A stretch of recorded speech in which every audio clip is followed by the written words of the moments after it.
Arise Kids. So please hear me in that if you have kids. Not that it will be explicit in nature, but at the same time, I just want to pre-warn you that the Bible deals with some things that might not be a conversation you're wanting to have over lunch with your kid. So please hear me in that.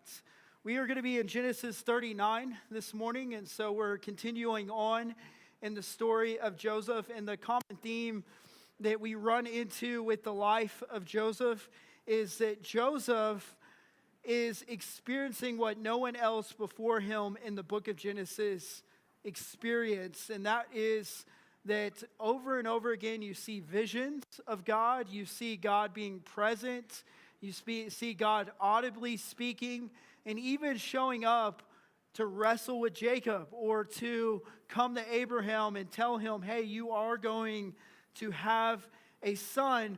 But with Joseph, we see that God almost seems hidden.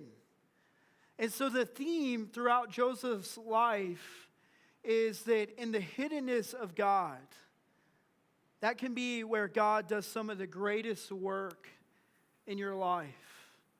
So last week we looked at the struggle of suffering and how Joseph was taken captive and he was put in a pit.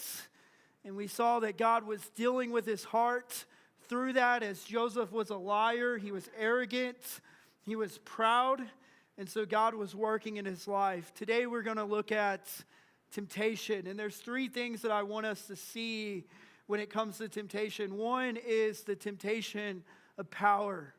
The temptation of power. The second is the temptation of sexual sin. And then the third, which is probably the hardest of all, is the temptation of despair. Let's read in Genesis 39, verses 1 through 23. And when you read a text, really put yourself in the moment. Feel the text. Don't just let it be a Bible story that you just kind of know, but really put yourself in the emotions of what is happening in the text. So Genesis 39, starting with verse 1, it says, "Now Joseph had been taken to Egypt. An Egyptian named Potiphar, an officer of Pharaoh and the captain of the guards, brought him from the Ishmaelites who had brought him there. And the Lord was with Joseph, and he became a successful man, serving in the household of his Egyptian master. And when his master saw that the Lord was with him and that the Lord made everything he did successful, Joseph found favor with his master and became his personal attendant. Potiphar also put him in charge of his household and placed all that he owned under his authority. And from the time that he put him in charge of his household and all that he owned, the Lord blessed the Egyptian's house because of Joseph. The Lord's blessing was on all that he owned in his house and in his fields. He left all that he owned under Joseph's authority, and he did not concern himself with anything except the food that he ate. And now Joseph was well built and handsome, and after some time his master's wife looked longingly at Joseph and said, 'Sleep with me.' But he refused. 'Look,' he said to his master's wife, 'with me, here my master does not concern himself with anything in his house, and he has put all that he owns under my authority. No one in this house is greater than I am, and he has withheld nothing from me except you, because you are his wife. So how could I do this immense evil, and how could I sin against God?' And although she spoke to Joseph day after day, he refused to go to bed with her. Now one day he went into the house to do his work, and none of the household servants were there. And she grabbed him by his garment and said, 'Sleep with me.' But leaving his garment in her hand, he escaped and ran outside. And when she saw that he had left his garment with her and had run outside, she called her household servants. 'Look,' she said to them, 'my husband brought a Hebrew man to make fools of us. He came to me so he could sleep with me, and I screamed as loud as I could. And when he heard me screaming for help, he left his garment beside me and ran outside. And she put Joseph's garment beside her until his master came home. And then she told him the same story. The Hebrew slave you brought to us came to make a fool of me. But when I screamed for help, he left his garment beside me and ran outside. And when his master heard the story, his wife told him, "These are the things your slave did to me." He was furious and had him thrown in the prison where the king's prisoners were confined. So Joseph was there in prison, but the Lord was with Joseph and extended kindness to him. And he granted favor with the prison warden. And the warden put all the prisoners who were in the prison under Joseph's authority. And he was responsible for everything that was done there. The warden did not bother with anything under Joseph's authority because the Lord was with him and the Lord made everything that he did successful. So the first thing that we're going to look at is the power of the temptation of power. And so what do we see here? One, we see that Potiphar's wife had extreme power. She had the ability to control. And why? Because her husband was over the entire armies of Egypt. This guy was pretty much the chief of every single army in the land. And so this woman had power. And so what is she doing right here? She's using her power to gain control of something that she wants. But then we look at Joseph. And Joseph has power too.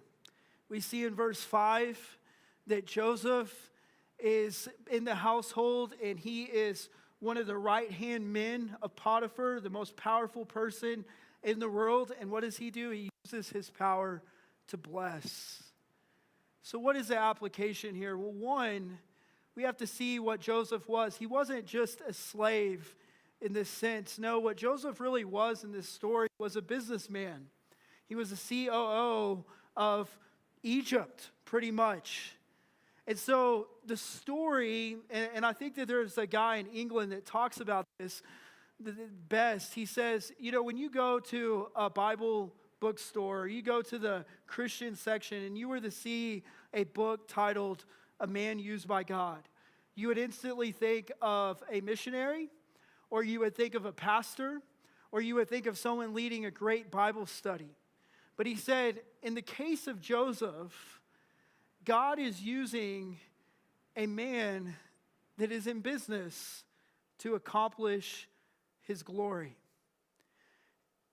And he says, in light of that, it might be easier to be a pastor, a missionary, or an evangelist than to be a businessman that is used by God no matter what the situation is. And he says the problem in Christianity is we discount the sphere of our life, the career that we have, as being a tool to bearing God's glory. Now, if you're like, well, what does that mean? When you're at work, how are you expressing the gospel in your interactions? If you're a nurse, the gospel should transform you in such a way that your care is different than someone that hasn't experienced it. If you're a businessman, all of a sudden the interactions are not about you as much as it is the gospel through you. As I was reading the sermon, Tim Keller, he brought up a point in one of his messages about Joseph, and he said that he had a guy that was a businessman, and he had some employees underneath him, and one of his employees made a huge mistake. And when she made the mistake, he took the fall knowing that it was going to be a hit on him, but he could afford to take the hit. And so his employee came up to him and said, "Why did you take that for me?" And he set her down and he said, "Do you really want to know?" She said, yeah, I've never had someone take the hit like this in your position. And he said, because Jesus paid the ultimate price for me. And he took on my faults and he took on my guilt. He said, so every area of my life has changed. So what is the difference between Potiphar's wife, who is clearly using her power to get what she wants, versus Joseph, who also has power? Well, Potiphar's wife used power to get things for herself. Joseph used his power to bring the glory of God. How do you live your life? Augustine writes in the City of God, and he has a theme about the City of God. And the City of God was written when Rome was declining and falling, and yet Augustine's writing about what does it mean to be a city of God versus a city of man. And the thesis goes like this: accordingly, two cities have been formed by two loves, the earthly by the love of self, even to the contempt of God, the heavenly by the love of God, even to the contempt of self. The former, in a word, glories in itself, the latter in the Lord. It's all about how you use power. How do you go to work? Is it just getting up and you've got your kids and you're trying to rush through the door and get them to school, and you're running 20 minutes late because we're in New Mexico and 20 minutes is on time, and you get to work and you're just like, oh, I don't want to be here, and I want to be home watching Netflix, and so you're working all day and you're just looking at the clock and you're just thinking, oh my goodness, I can't wait till this day's over. I don't like these people. I don't like what I do. This is boring.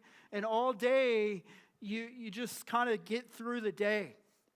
Who's done that? No, I'm just kidding. Don't raise your hand. Employer might be in here. But anyway, but what if we went to work in the car, right before we went to the door, we said, God, I give you this day. I give you my interactions with customers that are going to be mad. I give you this day, and I give you the interactions I have with my coworkers that I do not like. I give you this day when my boss just doesn't understand.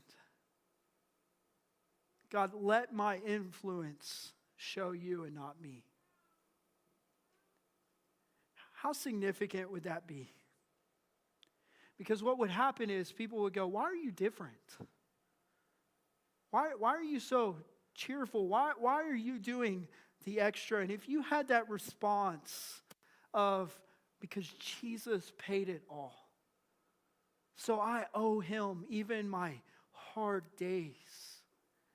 I owe him those moments that I just don't like anybody. I owe him my life. I think that we can be a great mission field if we just become a lover of God and not ourselves. Joseph, in this moment, he clung to God. He clung to who God was because he knew ultimately everything that he had was God's. See, Jesus doesn't own just 10% of your life. He owns 100%. And so every aspect of your life should be surrendered to him. Because Potiphar's wife, even though in the story she seems to come out on top, who was God with? It says that God was with Joseph. Now, did Joseph hear God's voice? No. Did Joseph have a moment where he heard God and God said, hey, you're rescued or you're free? Or did God expose Potiphar's wife in this moment? No. It said the Lord was with Joseph the entire time. What kingdom do you submit to?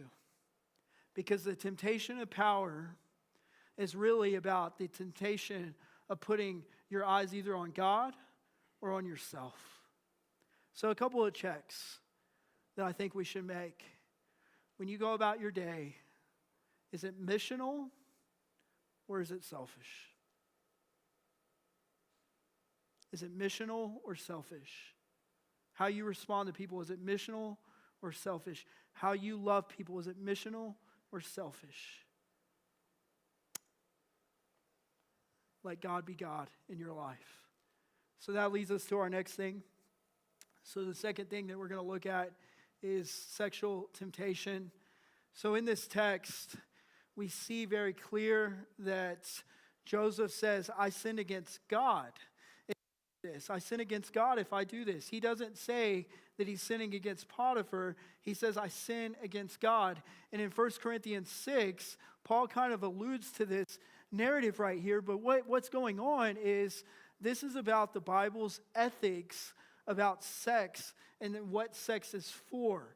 Well, what sex is for is not just this physical interaction between two people. No, what it is you're at your most vulnerable state and you're saying, I give myself to you in the context of marriage. It's not just because this wasn't Joseph's wife and it was Potiphar's wife that's at stake. No, what this is because the Bible designed sex to be for the good of marriage. It was designed to bring oneness. It was designed to say, here I am, and all that is mine is yours. And so what is happening in this text? Joseph is feeling temptation. He knows the power of Potiphar's wife. He knows that if he does this, then maybe everything will be peaceful. But he also knows that if he does this, then it's a sin against God. And so how does he fight this sin? Does he use self-control? Does he do a 10-step thing where he says, okay, if I do this and this and this and put these boundaries up, then it's going to be okay? No, what does Joseph do? He falls deeper in love with God.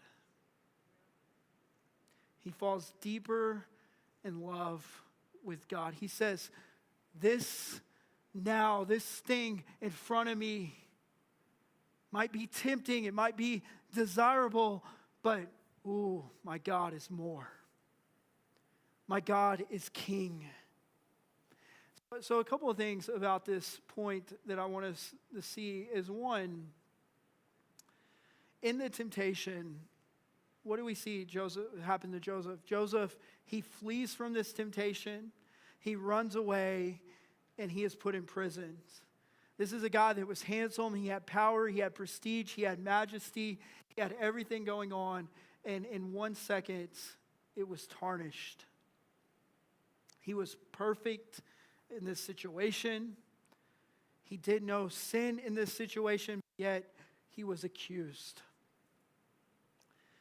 Joseph, in this situation, did everything right, and it still went wrong. Well, who else is this about? Jesus in Isaiah 53 said that let's turn there. Isaiah 53, if you have your Bibles, just flip over with me because I want you to see this.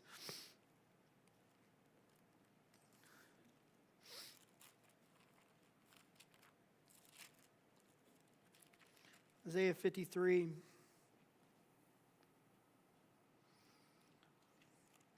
Verse 2, it says, he grew up before him. This is about Jesus. It says, like a young plant and like a root out of dry ground. He didn't have an impressive form or majesty that we should look at him. No appearance that we should desire him. He was despised and he was rejected by men. A man of suffering who knew what sickness was, and he was like someone people turned away from. He was despised and we didn't value him. But why? Yet he himself bore our sicknesses. Our sicknesses. It says, and he carried our pains, but we in turn regarded him stricken, struck down by God, and afflicted. But he was pierced because of our rebellion, crushed because of our iniquities.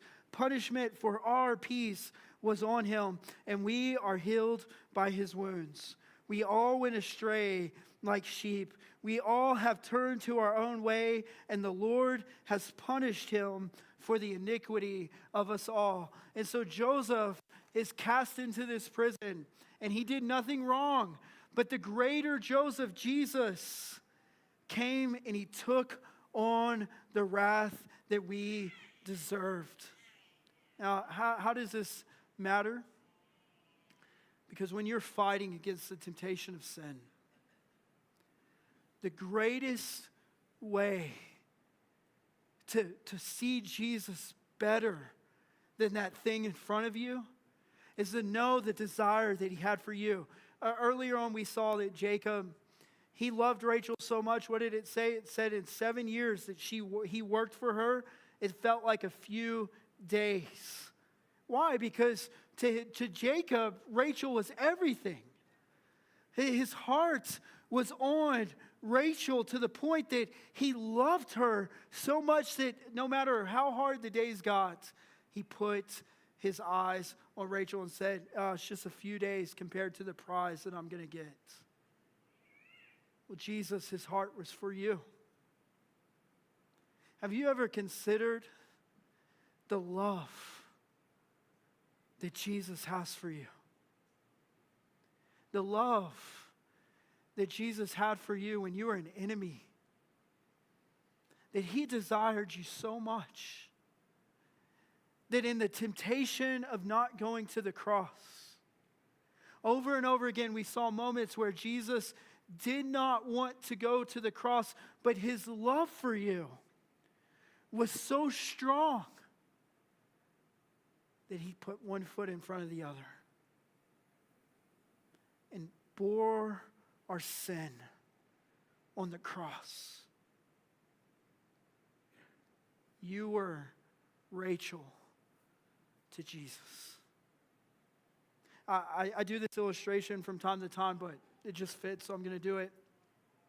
When my wife and I got married, we got married in Mexico, and I actually got lost on the way to the church, and I don't know Spanish, and so that was interesting. Got stopped by the Border Patrol, then got lost, and then finally made it to the church, and I still beat her to the church because she was running late. But anyway, so I get there, and I'm standing there, and I'm thinking about, this is really happening. Like you get those nerves of, wow, this is a big deal. I don't think it really hits the guy until the moment you're standing up there, and it's like, this is a one and done type of thing. And so here she comes, and she is gorgeous. Gorgeous. And I'm thinking, forever that is going to be my wife. And allergies hit, and there were some tears. And, I'm like wiping away these allergies. But, man, I wanted her so bad. And she wanted me. And there was just this beautiful moment of just love. Now Jesus, the church is his bride. And as beautiful as my wife is, and all cleaned up and just looking good, and Jesus is standing there. And in comes his bride. What has his bride got on? Righteousness is filthy rags. What has his bride got on? Sin. What has his bride got on? Every mistake. And he's looking at his bride, going, I'm willing to die for you. And I love you. And I want to make you whole. And I'm committed to you. No matter how many times you messed up. No matter how many times you fell. No matter how many times you went against what I told you was right. I love you. And I'm for you, and I paid the ultimate price. Oh, he wants you. And it's not until you see Jesus' desire for you that you cannot desire Jesus. In those moments of temptation, it's not about looking internally at how to have self-control. It's looking externally and beholding the love of God so much that your desires fall in line with Him. So my question today is, are you a lover of God? And I'm just going to challenge us with that.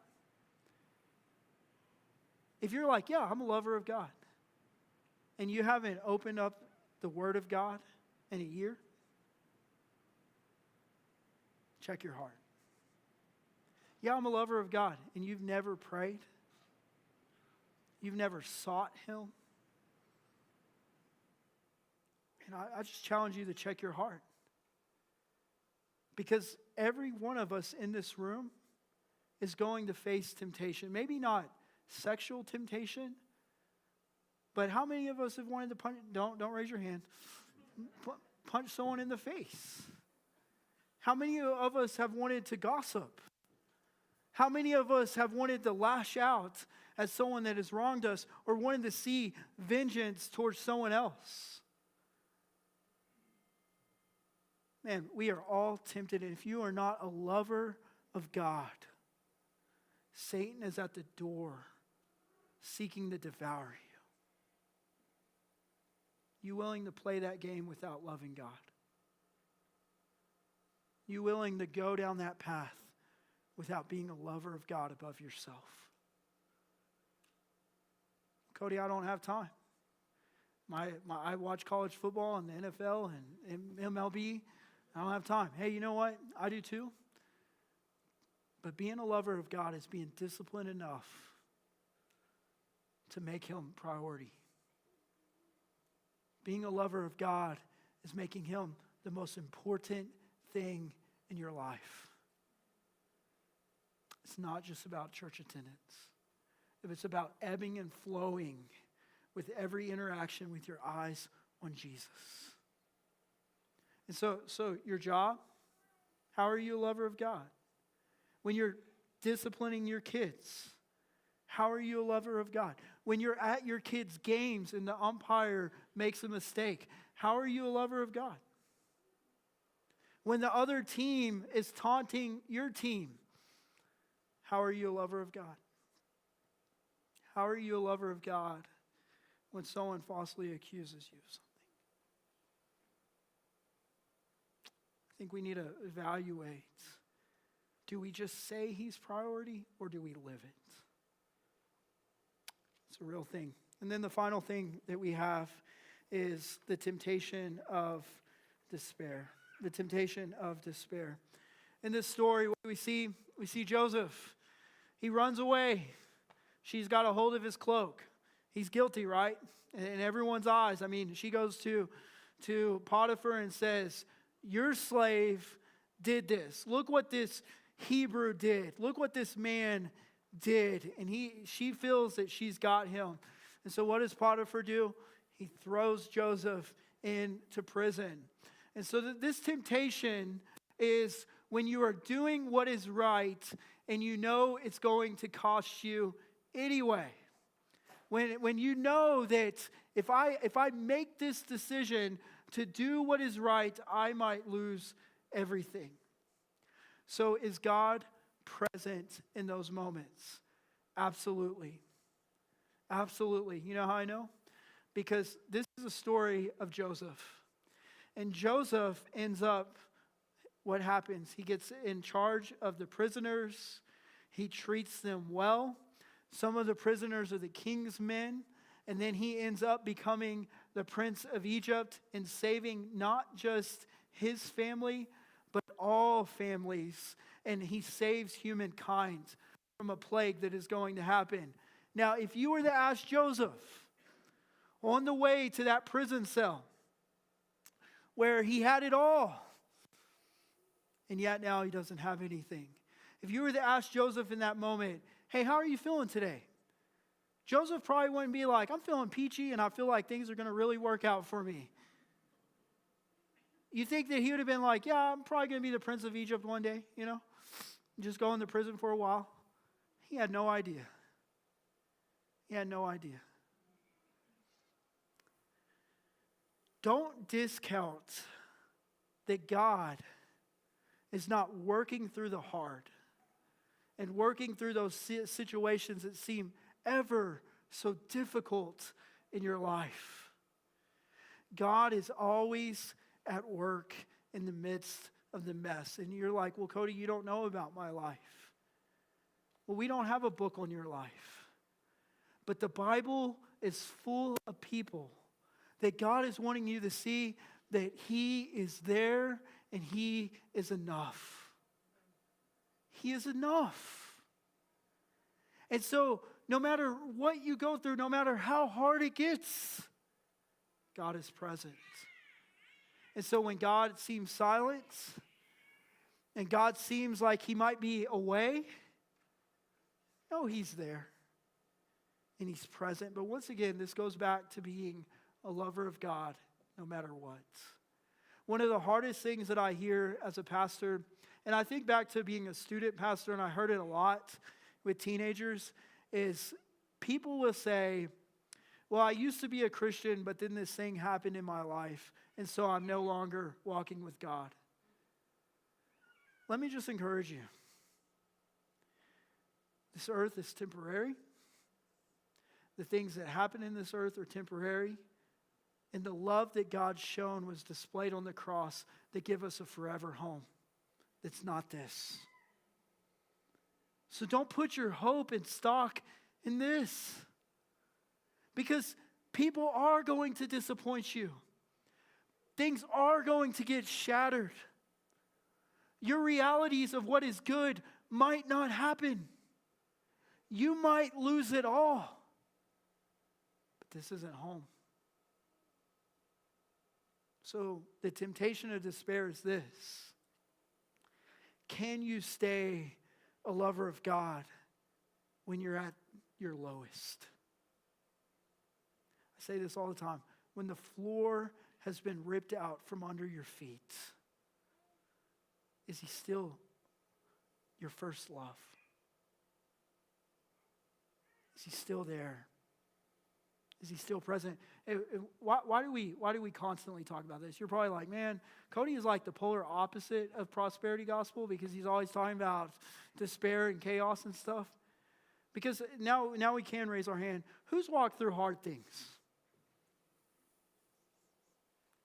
Gosh, the whole room. I'm shocked. It's going to happen. You got to keep your eyes on God. This isn't home. He made a way. There's a poet that was struggling deeply with depression. And so he wrote this. He's from England. He wrote, God moves in a mysterious way. His wonders to perform. He plants his footsteps in the sea and rides upon the storm. Deep and unfathomable minds of never-failing skill. He treasures up his bright designs and works his sovereign will. Ye fearful saints, fresh courage take. The clouds you so much dread are big with mercy and shall break. And blessings on your head. Judge not the Lord by feeble sense, but trust Him for His grace. Behind a frowning providence, He hides a smiling face. His purposes will ripen fast, unfolding every hour. The bud may have a bitter taste, but sweet will be the flower. Blind unbelief is sure to err and scan His work in vain. God is His own interpreter, and He will make it plain. And what he's saying is, in the hard, cling to God and trust.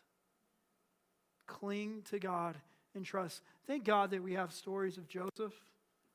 What if in the Bible it was just always God coming to the rescue and no one went through hard? Could we relate? But no, what does God show us over and over again? God is with the brokenhearted and He is near. Even when He seems distant, even when He seems silent, even when there's chaos, He is ever present God. So as we wrap up this morning, I would just like to ask us to bow our head and just close our eyes just for a moment and just really ask yourself, how can we fall deeper in love with God? So where temptations don't feel so strong. It's the only way that you can truly eradicate that out of your life is by being a lover of God. Let's pray. God, I just ask, Lord, that we evaluate our life. And we ask ourselves, God, do we put our eyes on the one that wanted us so much when we had nothing to bring to the table? God, I just pray, Lord, that you evaluate our lives and our hearts. And Lord, you expose those areas where maybe we don't love you in a supreme way. Lord, let us be disciplined in the things of God. Let us truly see that you need to be the priority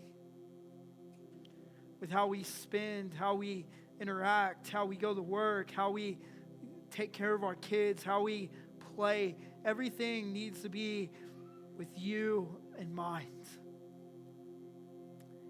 God, we look at Joseph and we see that he went through some incredible, difficult things. But God, you are working out a plan. Lord, let us lean into that. Let us trust you with our lives, even in despair. In Jesus' name, amen. Be in the back if anyone needs prayer, wants to talk about salvation or baptism.